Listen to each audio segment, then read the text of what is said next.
नमस्कार, झाबा हिट देख रहे हैं आप और मैं हूं सिद्धार्थ कांकरिया। मध्य प्रदेश सरकार द्वारा किसानों के हित में शुरू की गई भावांतर योजना का थांदला में पलीता लग रहा है। दरअसल भावांतर योजना जो है मध्य प्रदेश सरकार ने लागू की गई थी ताकि किसानों को अपनी उपज का सही दाम मिल सके, सही मूल्य मिल सके, लेकिन यह योजना सुविधाओं के अभाव में अब दम तोड़ती नज़र आ रही है। दरअसल थांदला में विगत 2 दिनों से लगातार बारिश हो रही है और ऐसे में मंडी में जो रखा हुआ जो अनाज है वह भीग रहा है। इस अनाज का नुकसान जो है वह किसानों को भी हो रहा है और व्यापारियों को भी हो रहा है। इसी को लेकर एक रिपोर्ट जो है झाबा हिट ने तैयार की है। झाबा हिट ग्राउंड जीरो पर पहुंचा है और उन्होंने किसानों से भी बात की है और व्यापारियों से भी बात की है। दरअसल जो नए हमारे जो दर्शक हैं उनको हम बता दें कि भावांतर योजना क्या होती है। भावांतर योजना का अर्थ यह है कि जो न्यूनतम समर्थन मूल्य है फसल का और बाजार मूल्य जो है उसके बीच के अंतर की भरपाई करना है।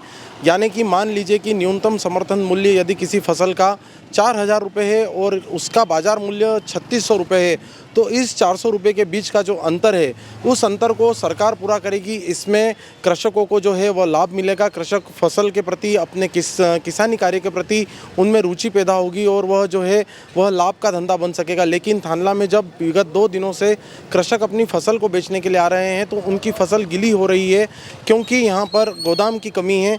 यहाँ पर व्यापारियों ने बताया कि गोदाम की कमी के अलावा यहाँ पर उनके साथ में बिजली की भी व्यवस्था नहीं है, सुरक्षा के जो पूरे इंतजाम होने चाहिए वह नहीं है और गार्ड नहीं है, शौचालय नहीं है। ऐसे में कहीं ना कहीं सुरक्षा के बड़े सवाल खड़े हो रहे हैं। साथ ही पिछले 2 दिनों में जो बारिश हुई है उसमें अनाज जो है वह बिगड़ गया है। इसमें किसानों का भी अनाज शामिल है।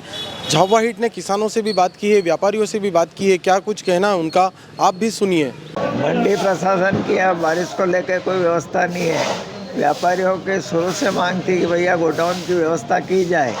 चूँकि प्रशासन ने गोडाउन की व्यवस्था नहीं की, सरकार की भावांतर की योजना थी, उसके अनुसार व्यापारियों ने मंडी में अपनी दुकान लगाई और क्रय विक्रय जो भी था वो समस्त मंडी प्रांगण में किया। लेकिन अचानक से जो बारिश आई उससे यहाँ व्यापारियों का सोयाबीन, मक्का, गेहूँ वगैरह में भारी नुकसान हुआ क्योंकि उससे बचाव की कोई व्यवस्था नहीं थी बारिश से अनाज की।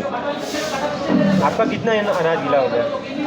हमारा करीब 8-10 कुंटल सोयाबीन गीला हुआ, 4-5 कुंटल हमारा गेहूं का नुकसान हुआ, चने में हमारे थोड़े बहुत गीले हुए।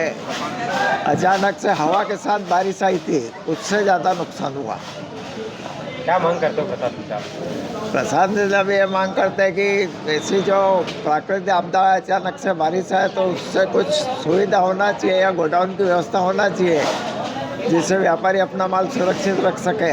क्या 10-12 कुंटल सोयाबीन पानी में चला गया, बड़ा नुकसान हुआ। 1-1.5 लाख रुपए का नुकसान हो गया है। कोई भी व्यवस्था है नहीं यहाँ, ना ज़मीन देते नहीं गोदाम बनाने देते, फोर्स इतना करते हैं, ये करते हैं, वो करते हैं, डराते नहीं बैठोगे तो ऐसा हो जाएगा। कैसे बैठे हैं पानी में, खुले में कैसे बचे? ना शौचालय, ना पानी की व्यवस्था, ना लाइट की व्यवस्था। कल रात को 12 बजे घर गए। माल जितना भी लेते हैं सब घर पे ले जाना पड़ता है। 20 किलो मक्का भी आई, टेम्पे वाले को 300 रुपये दे के ले जाना पड़ता है। काश्तकार किसानों पे मार पड़ेगी ये भाव की।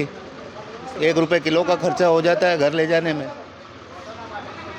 प्रशासन से क्या मांग करते हो? जगह गोदाम बना के दे दे। 5 ट्राली मक्की थी मेरी जो बेचने के लिए मंडी में लाया था, जो कि व्यापारियों ने गीली बताई तो वो यहीं पे सूखने के लिए डाल दी कि एक धूप लगा लो जिसके बाद में ले लेंगे। तो यहाँ धूप लगाने के लिए डाली और ये पानी आया जिसमें पूरी गीली हो गई और कुछ बह के भी चली गई। ये ऐसा करते हैं कि भाई शासन थोड़ा बहुत मुआवजा कुछ दे दे, जो भी हो बनता हो। किसानों के और व्यापारियों के हुए इस नुकसान के बारे में जब झाबा हिट ने बात की तो उन्होंने यह कहकर पल्ला झाड़ दिया, इस बारिश में किसानों को कोई नुकसान नहीं हुआ है, वहीं जो व्यापारी है उन्हें कम नुकसान हुआ है। साथ ही उन्होंने गोदाम बनाने की बात पर यह कहा है कि गाइडलाइन अधिक होने की वजह से गोदाम नहीं बन पा रहे हैं। तो अचानक वो मौसम परिवर्तन हुआ, मतलब जैसे वो नीलामी सेंटर में वहाँ माल रखा था, मतलब कुछ हल्का फुल्का गिला हुआ, मतलब गोदाम शासन स्तर से मतलब इस वित्तीय योजना में मैं 1-2 बार विज्ञप्ति निकली थी, मतलब जो गाइडलाइन अधिक होने के कारण नहीं ले पाए थे। मतलब किसानों की नीलामी होकर मतलब तोल रहा था, मतलब किसानों का नहीं हुआ, मतलब व्यापारी का जो सेट में रखा था मतलब थोड़ा बहुत हुआ वैसे मतलब। बड़ा सवाल ये है कि शासन तमाम दावे करता है, किसानों को लाभ पहुंचाने के समर्थन मूल्य देने की बात करता है, साथ ही अब ये जो नई भावांतर योजना निकाली गई है उसमें किसानों को लाभ पहुंचाने की बात करता है, लेकिन थानला में सुविधाओं के अभाव में इस प्रकार की जो योजना है वो दम तोड़ती नज़र आ रही है। देखने वाली बात यह होगी कि आने वाले दिनों में थानला में क्या शासन यहाँ पर सुविधाएं बढ़ाएगा, क्या इससे व्यापारियों और किसानों को लाभ पहुँचेगा। आपकी इस खबर के बारे में क्या राय है, हमें कमेंट बॉक्स में बताएं। ताज़ा जानकारी और अपडेट के लिए बने रहिए झाबुआ हिट के साथ। नमस्कार।